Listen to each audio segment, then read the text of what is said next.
Welcome back, listeners.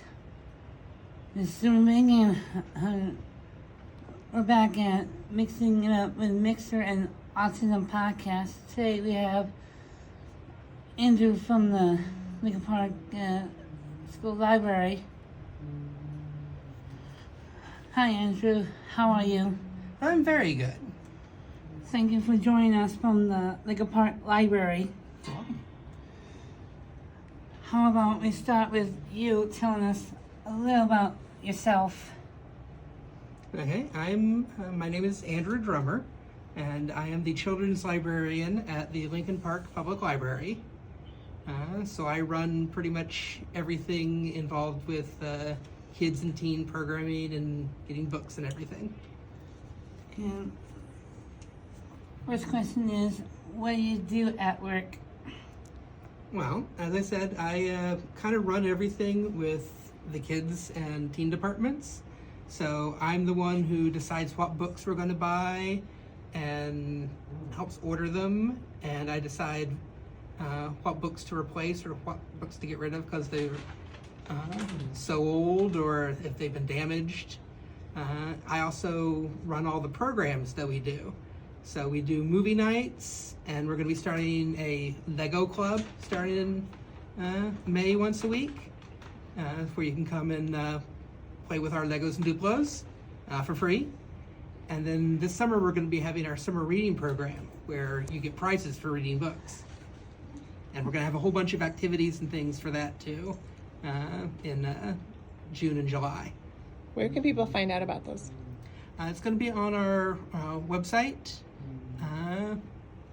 which is not the easiest website to remember. It's Lincoln-Park Library, all one word, .org. I think it's a .org. Okay.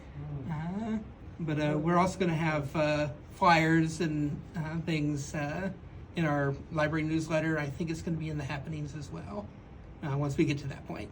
Okay. I was wondering, how many employees do you have working at the library? We currently have 7, including me. It was 6 for a very long time, but we just hired a new employee about 3 weeks ago. So we're now up to 7. And have you ever had anyone famous come to your library?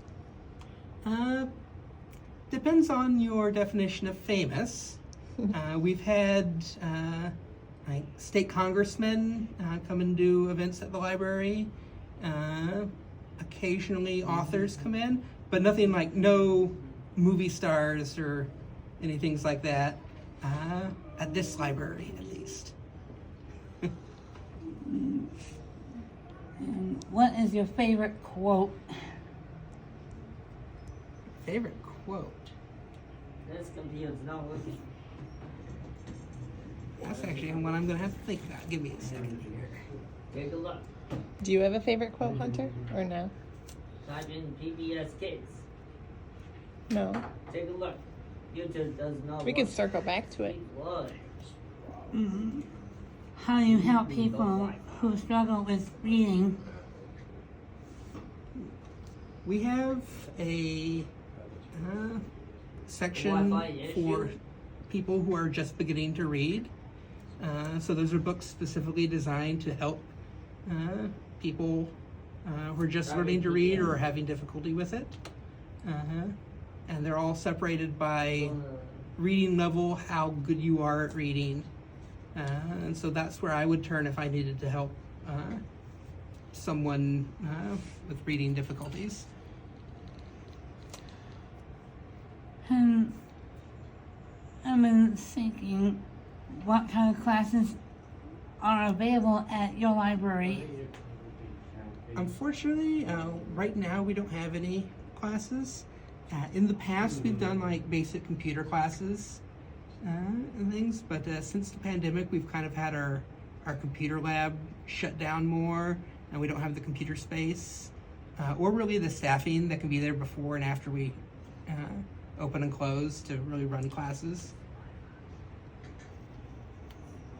And does the library have a mascot like a cat? Unfortunately, we used to. We used to have a frog named Sparky, who was lived at the library for 15 years. Wow. And she was a frog from Africa, and so she was the library's mascot for a long time. But unfortunately, she died about 5 years ago, and we haven't picked up a new mascot since.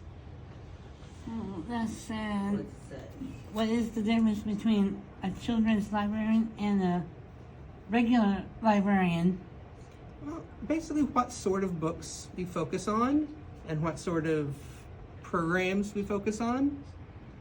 Because we have a librarian who does adult stuff, so she'll buy all the movies and the adult fiction and nonfiction, whereas I focus on stuff for kids and teenagers. So I do like all the anime and manga and other graphic novels like superhero stuff, and I do all the books for kids and all the programs for kids. Whereas the other librarian does like adult book clubs and speaking engagements and things like that. Do you love that the library is so quiet that you can hear a needle drop? Well, I would love if the library was so quiet I could hear a needle drop. It's not always that quiet though.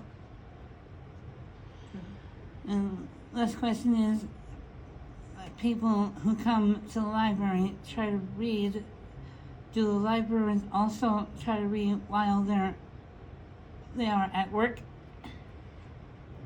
Only if I'm really, really bored. I actually have a lot of work that I do, like behind the scenes, getting books ready to check out and buying books and planning programs and stuff. So I wish I could read at work, but a lot of times I don't have the time.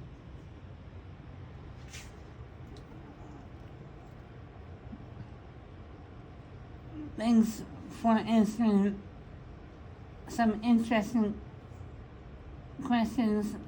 I'll pass it to another friend. It's Sue McGam. Sign off.